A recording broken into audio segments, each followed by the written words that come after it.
Seja patrocinador do canal Tio Lu com apenas R$1 e participe do sorteio de brindes obscuros.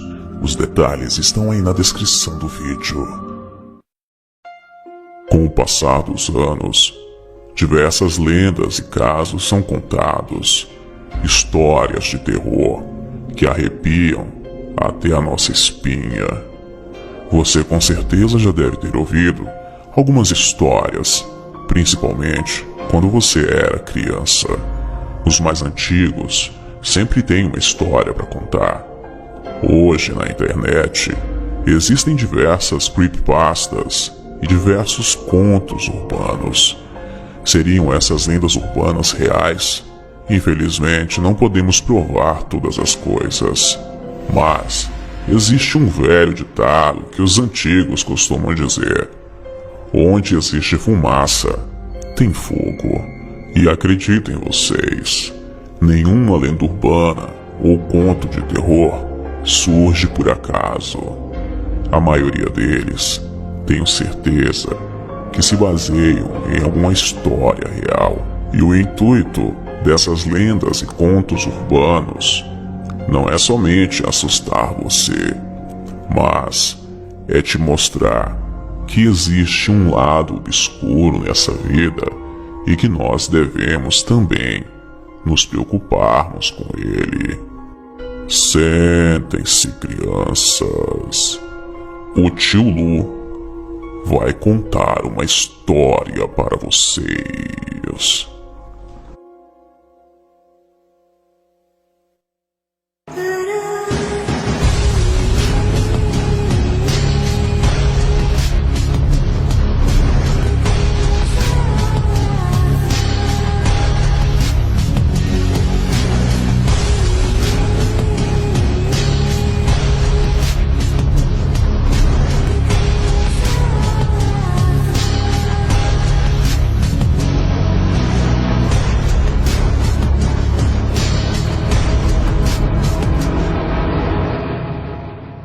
Algumas crianças brincavam nas proximidades de um sítio abandonado, localizado não muito distante na zona urbana, caçando pássaros com seus estilingues e colhendo frutas das árvores da redondeza, quando decidiram brincar na velha casa do sítio.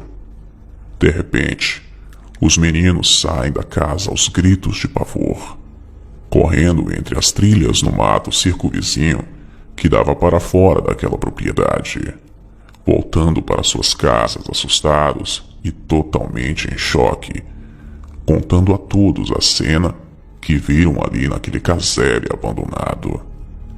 Imediatamente, alguns pais e curiosos resolveram invadir o velho sítio a fim de averiguar a história dos garotos.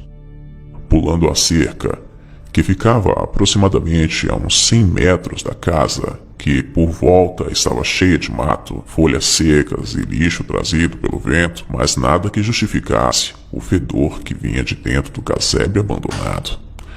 Havia muito tempo que ninguém residia ali. Aquela propriedade estava há muito tempo abandonada. A casa estava caindo aos pedaços. As portas, comidas pelos cupins, buraco nas telhas, chão da varanda completamente coberto de folhas secas e paredes deterioradas pelo tempo. Nenhum vestígio de um animal morto.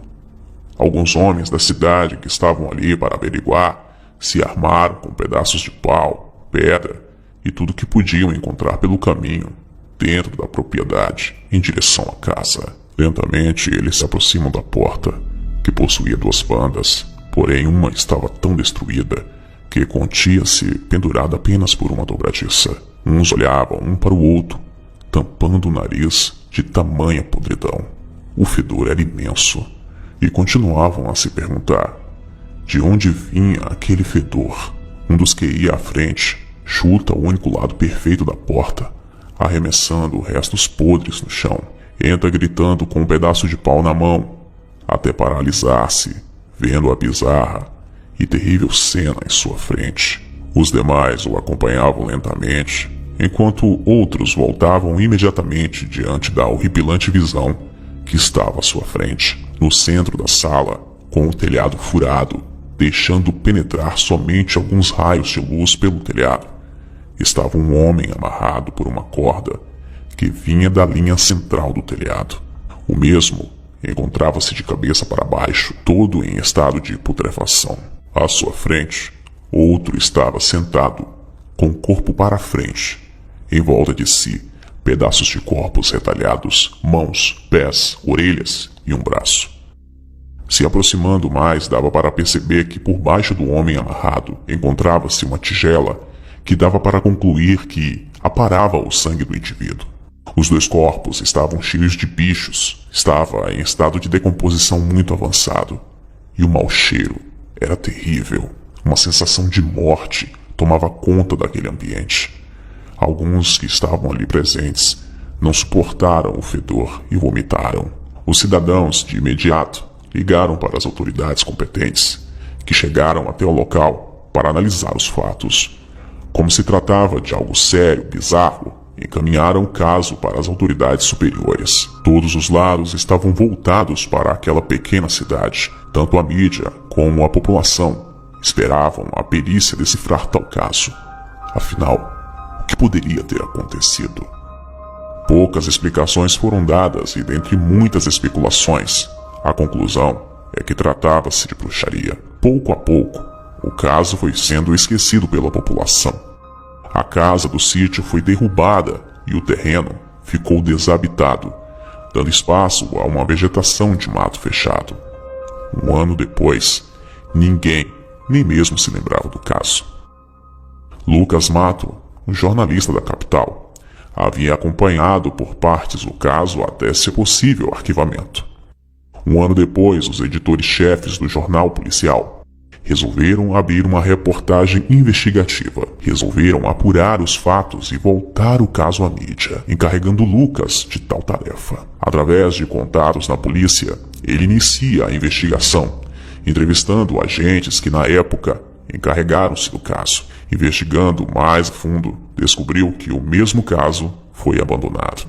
A primeira coisa que descobriu foi que a equipe policial achou no local uma câmera que registrou todos os fatos. A segunda é que não havia somente 2 pessoas na casa, mas sim 5 pessoas, sendo 2 mulheres e 3 homens. A terceira evidência apontava para um ritual satânico que estava revelado nas filmagens. Porém, as mesmas continham cenas bárbaras, chocantes e totalmente sobrenaturais. A equipe que assistiu todo o episódio do vídeo praticamente não resistiu, sendo que houve apenas um sobrevivente na equipe, o único que não se suicidou. Porém, ficou lunático, perdendo toda e qualquer capacidade de sobriedade. Sim, todos os policiais e peritos que assistiram àquelas imagens morreram. O ponto principal do caso ainda era misterioso.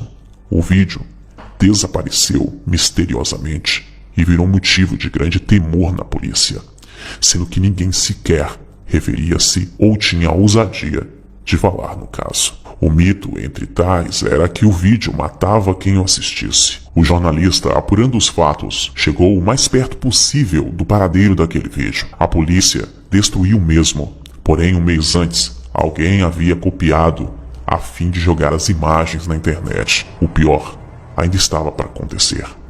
O ocorrido com o vídeo desaparecido estava recente e quem copiou provavelmente estava pronto para divulgar na web e desencadear uma maldição sem precedentes. O jornalista, orientado por evidências, resolveu procurar um dos únicos paranormais que havia acompanhado o caso, um vidente que morava naquela pequena cidade.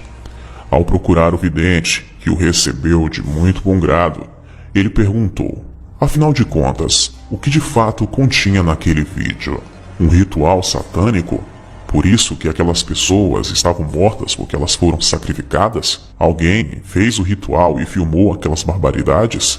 O que tinha naquelas imagens que fizeram aquelas pessoas morrerem? O vidente calmamente deu um trago em seu cachimbo, olhou firmemente nos olhos do jornalista e disse: aparentemente, o vídeo não tinha nada demais, mas eu alertei aos policiais para que não o assistissem. No vídeo não continha exatamente o ritual que estava filmado. Era um outro vídeo com outro conteúdo obscuro, mas quem o assiste atrai para si uma terrível maldição. E o jornalista perguntou: que maldição é essa? O vidente respondeu: quando você assiste a este vídeo, você abre um portal para o inferno e alguns demônios vêm para torturar você e levar a sua alma para lá. Então o jornalista disse: então precisamos impedir que este vídeo se espalhe por aí. Mas o vidente lhe respondeu: tarde demais.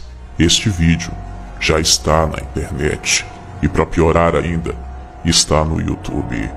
Então agora você deve estar me perguntando: tio Lu, que vídeo é esse? Sinto muito, você acabou de assistir ao vídeo.